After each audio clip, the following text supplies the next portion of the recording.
So we will now officially get started with our webinar speaker series. Welcome to everyone who's joined us. As Roman has said, we're enormously grateful for your time and attention at this time when we really want to encourage people not to forget about Ukraine and to remember the extraordinary heroes in Ukraine today that are there, two of whom we have with us today, Yaryna Chornohuz and Daria Zubenko. I'm Sarah Wilson Soki. I'm a political science professor at the University of Colorado in the US. And this is our weekly speaker series, Civil Society Organizations and Ukrainian Resilience. We have this set up as a webinar so that is a bit less personal, unfortunately. We have that for security reasons, but remember that you can use the Zoom Q&A function to ask us questions or give us any feedback during the event. You'll also see in the chat, there's a link to the website for our speaker series. You can see recordings of our past events and our plans for our future guests. Also, happy International Women's Day to everyone. Today on March 8th, our topic is Women in War. And as I've said, we have our featured guests here with us today. Yaryna Chornohuz, currently serving in the Ukrainian military, formerly a combat medic with the Marine Corps, and also a renowned poet. We also have Daria Zubenko, who is a senior sergeant, currently serving in the Ukrainian military. I'll go ahead and turn things over to Roman Oleksenko, who will give a proper introduction for our featured guest today. And we will also have an opportunity for a Q&A at the end of this session today. Thank you, Sarah. Well, as Sarah has mentioned, today is the International Women's Day, a holiday that some Ukrainians celebrate, but others don't. But we have picked the day to talk about Ukrainian women who are currently serving with the armed forces. A little background information. In October 2023, a military media center reported over 62,000 women in one way or another associated with the Ukrainian armed forces. This is 7.3% of the total number of Ukrainian forces. Out of this number, a total of 43,479 women are on active duty, and they make up 5.3% of the total number of the military personnel.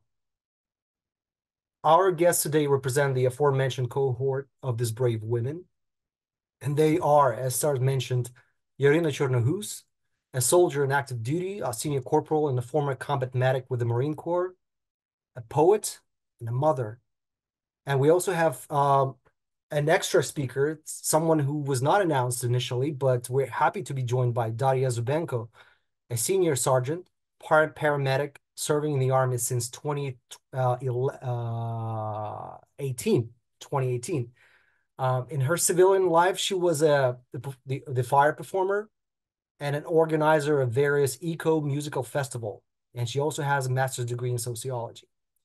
I should have mentioned that Yaryna also has a master's degree in, I think, literature. I should have looked it up, but yeah, Ukrainian literature. So Yaryna and Daria, welcome. Thank you for joining us today. But most importantly, and I'm joking up, thank you for your service. I'm honored to be moderating this discussion with you two.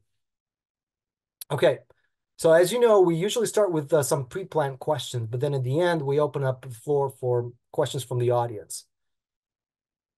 Let's start with the following information. All right, during our series, and there's the title in the top of the email that you should receive, we focus on the role of Ukrainian civil society.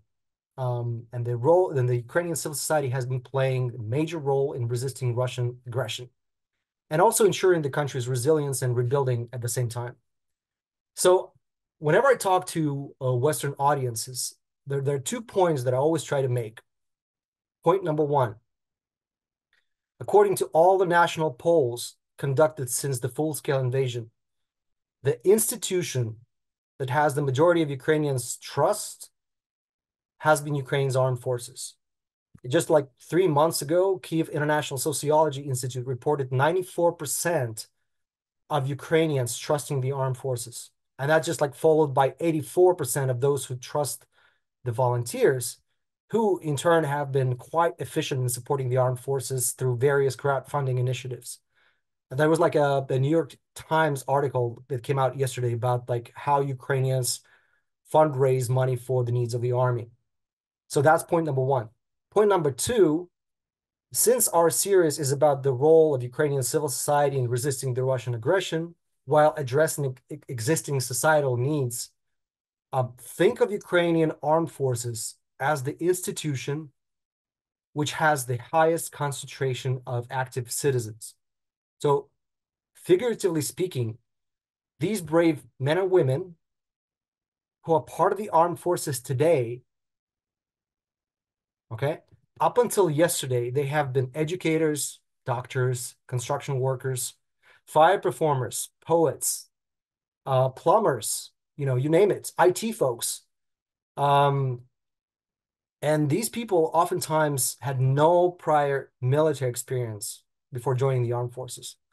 So my first question to Yaryna and Daria, and if you could maybe take turns answering it, could you please take a few minutes, 2 or 3 minutes, to tell us about your lives prior to the military service, and also what motivated you to become enlisted soldiers?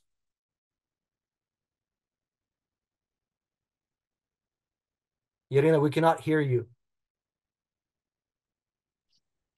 Hello.